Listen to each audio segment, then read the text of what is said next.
Olá, eu sou a professora Maria Tereza Tedesco, de Língua Portuguesa, e estamos aqui para mais um programa Tempo de Estudar, destinado a você, aluno do 9º ano. Vamos tratar neste programa de leitura, de interpretação, e por isso trouxemos a vocês alguns fragmentos de textos para nós interpretarmos, para nós os analisarmos. Vamos começar com Agora é com você, a nossa tarefa de casa, exegese. Que nome estranho, que título diferente desse texto.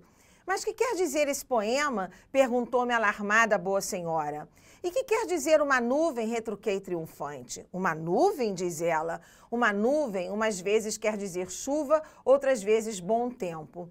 É um pequeno fragmento do texto do Mário Quintana, um poeta gaúcho que tem uma obra literária muito interessante. E nesse pequeno trecho que nós escolhemos, ele vai tratar da interpretação e da análise do texto. Exegese quer exatamente dizer isso, a análise, a interpretação da obra. Pode-se depreender do diálogo que o significado de um poema depende do que o autor deseja dizer, está atrelado ao modo de ver do leitor, é possível ser definido a cada leitura, varia de acordo com o tempo de sua escrita. Nós já temos a marcação da resposta, do gabarito, da resposta certa. Está atrelado ao modo de ver do leitor.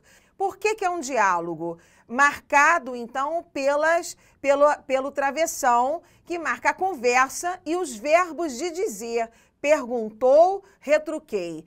Nós temos a marcação de uma conversa, o que a gente chama também de diálogo. E aqui trata, esse fragmento trata exatamente de uma percepção do que seja poema. Né? E o que é para um interlocutor não é para o outro. E por isso a resposta está atrelada ao modo de ver do leitor. Por que não podem ser as respostas A, C ou D? Porque todas elas estão voltadas para outra perspectiva dessa visão de texto. Depende do que o autor deseja dizer. Não é isso. Tanto é que o interlocutor diz, retruquei, né? Ele questiona a senhora que pergunta. É possível ser definida a cada leitura? Não é isso que ele diz. Ele pergunta o posicionamento dela. Ora é nuvem, ora é o bom tempo. Varia de acordo com o tempo de sua escrita? Não é uma perspectiva do texto da escrita que está sendo usada. Então, a resposta certa é a letra B. Eu gostaria de chamar a atenção de vocês no esquema que eu preparei sobre esse fragmento. A boa senhora traz, então, uma visão do que é nuvem. Para ela, pode ser chuva ou tempo bom. Ou seja, tem as duas perspectivas do que seja,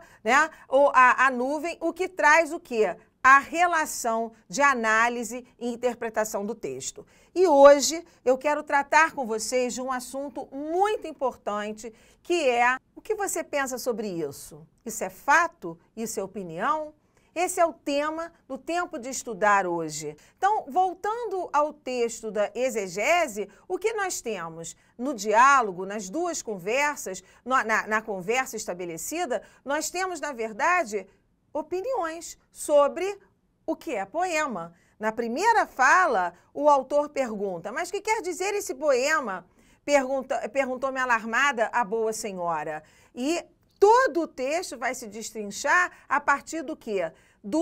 Da opinião sobre o que é poema. Então, vamos estabelecer o que é a diferença entre um fato e uma opinião. Vamos apresentar para vocês uma pequena historinha. Você gosta do inverno no Rio de Janeiro? Para mim, é a estação mais desconfortável. Eu adoro ir à praia, à piscina e jogar futebol. Vamos pensar sobre essa frase, sobre essas duas frases e também sobre esse diálogo, né? Uma pergunta, você gosta do inverno no Rio de Janeiro? Para algumas pessoas, alguns cariocas, o inverno do Rio de Janeiro é muito bacana, né? E para outros nem tanto, como é o caso de quem respondeu, né, o segundo personagem dessa nossa pequena história. Então, essa expressão para mim, ela marca exatamente a opinião. A opinião pode ser de concordância de fulano e de discordância de uma outra pessoa. Então, ela é extremamente subjetiva. Vamos passar a um outro pequeno diálogo com os nossos personagens. Vamos lá. Você gosta de ler? Pergunta a professora. Eu acho que eu leio pouco, mas para mim é muito importante ler. Você lê pouco? Você está sempre com o livro na mão e quase não joga futebol com a gente? Vejam só, a professora faz uma pergunta, dois interlocutores, digamos assim, dois alunos, um diz que gosta de ler, mas acha que lê pouco, e o outro se surpreende com aquela resposta. Duas opiniões sobre o mesmo fato, que é o que a professora pergunta. Você gosta de ler? Você trata, né? Você tem alguma paixão pela leitura? E são duas posições diferentes. Quem está certo, quem está errado, depende do ponto de vista, né? Então, há uma subjetividade. Vamos passar, então, para o texto de Clarice Lispector, né? Porque eu quero tratar com vocês das marcas que caracterizam a opinião no texto. Por quê? Quando eu falo em opinião e quando eu falo em fato, eu tenho marcas da língua portuguesa que determinam o quê? Determinam se é um fato ou se é uma opinião. Vou passar a leitura de um fragmento do texto, Uma Galinha, de Clarice Lispector. Vamos tentar perceber nesse texto o que é fato, ou pelo menos alguns fatos, ou algum fato, e opinião sobre o fato. Vamos lá.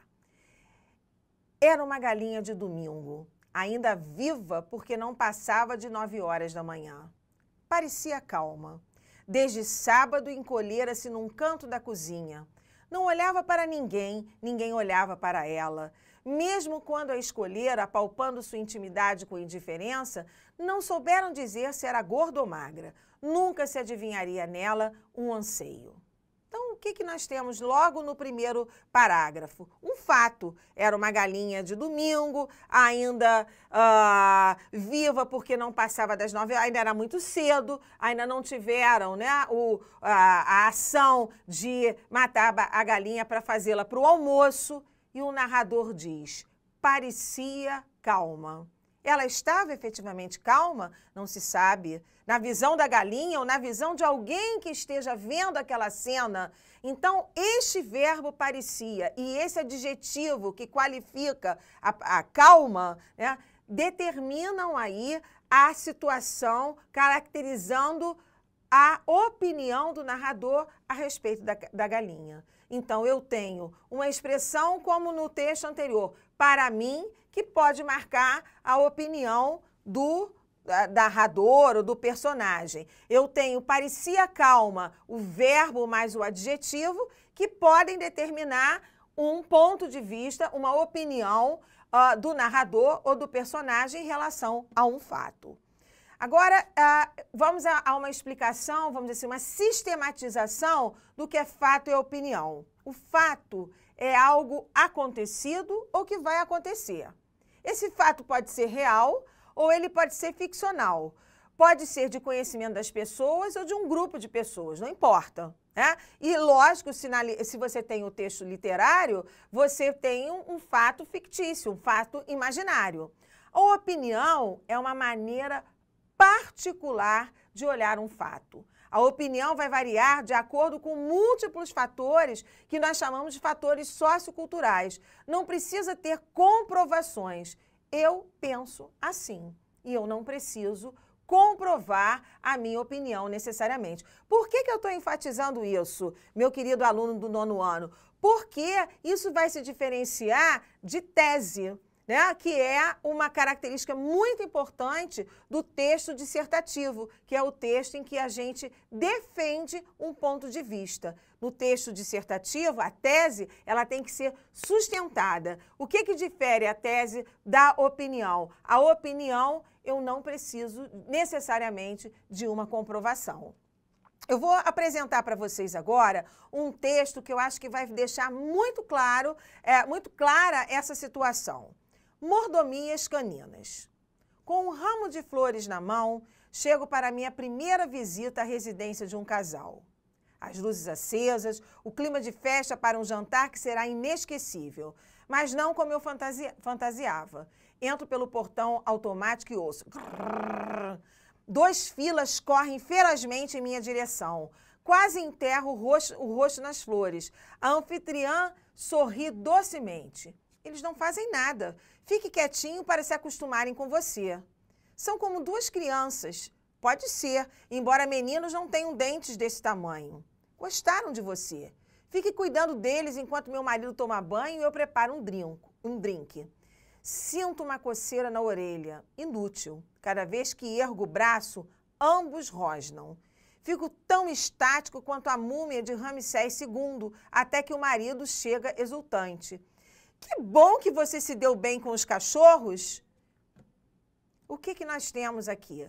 Nós temos exatamente uma situação em que o sujeito, né, o amigo, chega na casa, há a presença de cachorro, ele tem medo de cachorro, a dona da casa que o recebe diz que que os cachorros não mordem, ele sente medo e vê que os cachorros estão rosnando, e o marido que está no banheiro até então, quando chega à sala, pensa, tem a opinião, quando vê a situação, a cena, quando vê o fato de que ele está parado, inerte, com os cachorros ao seu redor, pensa que ele se deu bem com os cachorros. Isso é verdade? Dependendo da visão da situação, né, nós temos verdades diferentes para o mesmo fato. A verdade, a opinião do visitante, a opinião da mulher e a opinião do marido que chega à sala naquele momento. Então, a opinião é algo subjetivo. A tese, então, é algo que nós temos que sustentar e que nós vamos ver num outro momento do nosso tempo de estudar, tá? Vamos olhar mais um texto agora, só para vocês verem como não só essa relação fato-opinião acontece num texto literário, como também acontece no texto jornalístico. Vou fazer a leitura do texto. Os 3-1 de São Paulo sobre o Figueirense, no Morumbi, neste domingo, valeram. O resultado serviu para o goleiro Denis se destacar ao fazer 2 ótimas defesas e ter o nome gritado pela torcida. O substituto de Rogério Ceni afirmou que se disse feliz por conseguir diminuir as desconfianças dos são paulinos. Foi publicado no Notícia UOL em setembro de 2015. O resultado serviu para o goleiro Denis se destacar ao fazer 2 ótimas defesas. Isso é uma opinião.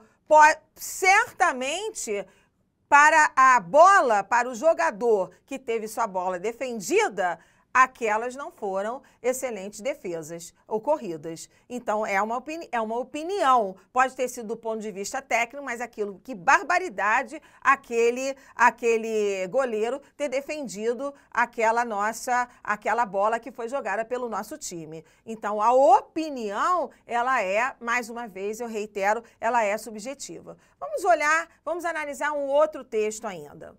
Foi em 17 de março de 2014 que, em seminário do Bom Senso Futebol Clube, Rogério Ceni surpreendeu ao, com a palavra, discursar com veemência contra a estrutura do futebol brasileiro. Ele clamou por mudanças, organização e emprego para os atletas. Até então, não havia se manifestado de tal forma.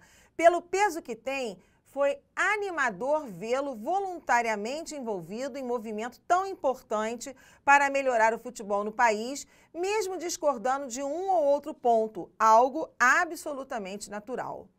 Os estaduais ainda estão na metade, e aqui em São Paulo, o que vemos são os 4 grandes paulistas jogando bem pouco futebol. Cada um com problemas diferentes e próprios, mas o que é impressionante é que nenhum consegue ser razoavelmente convincente. Corinthians, Palmeiras, São Paulo e Santos parecem ainda estar longe do que podem render, longe do que seus torcedores gostariam, longe do alto nível que precisam se quiserem os títulos importantes do ano. Foi publicado em fevereiro deste ano no jornal Trivela, né, um jornal digital, pelo jornalista Felipe Lobo. Vejam só, Será que essa crítica que foi feita nesse fragmento de texto que eu trouxe permanece nos dias de hoje, agora em setembro, no final do estadual?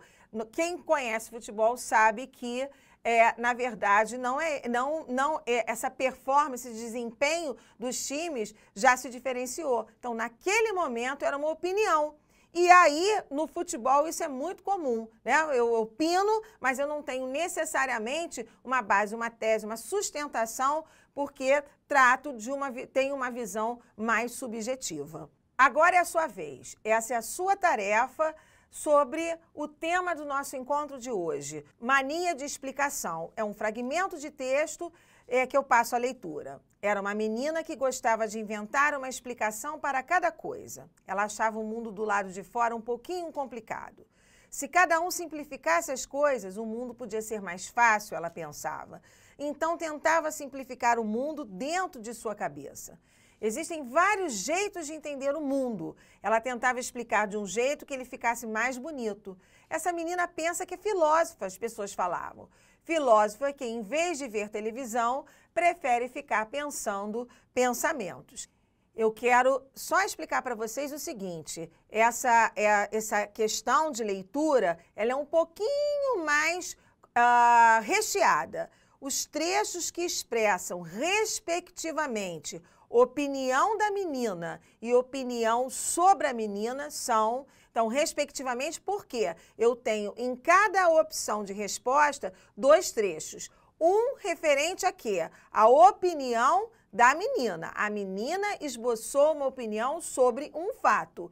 E o outro trecho que a gente quer é uma opinião sobre a menina. Um item de leitura, por quê? Porque você tem de necessariamente voltar ao texto, mania de explicação que nós acabamos de ler, tá bem? Então, eu espero vocês num próximo Tempo de Estudar.